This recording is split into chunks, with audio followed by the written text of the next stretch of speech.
with us tonight is Steve Palfreyman, who has had an involvement in every WebFest so far. So Steve, can you tell us a little bit about what your roles have been in the past 3 years? The first year was actually music, so I play in a band. Actually heard one of my songs play tonight. I was like, wow, I didn't even recognize that was me.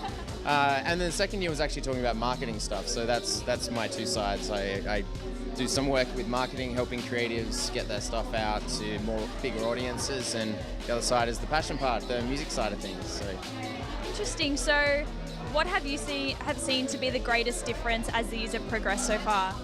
you know what, everybody always talks about size and scale and how there's more stuff going on every year, and that's absolutely the case, but the thing that actually really blows me away is people coming back every year, and I'm actually looking over at a couple of guys over there who I've seen be a part of this every year as well. It's kind of the passion and enthusiasm of people here, even not just people running it, but like, you know, interns that go from being interns to actually working on the board and that sort of thing. I think it's kind of enthusiasm for the creative industries and for this kind of actually getting that creative project off the ground, because it's one of the hardest things to do. So the fact that there's more and more people getting involved every year, I'd say that's probably the most awesome thing.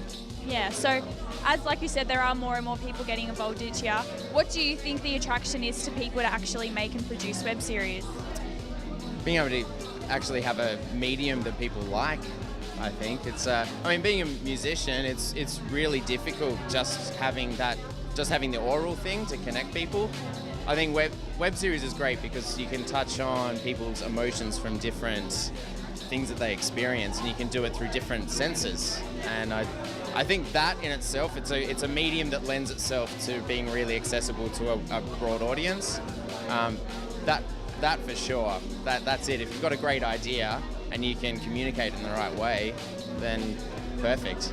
Would you ever make a web series? I'd love to. No, I'd love to if the right opportunity came up, for sure. It'd be a learning on the fly thing, which is also another great thing about web series, isn't it? Because people can kind of hone their skills in something that they're passionate about, and they can actually get it to a point where they can be world class. I think that's really powerful now. So you think that it's kind of a way for people who don't necessarily have the money or the skills to kind of show the world what they can do?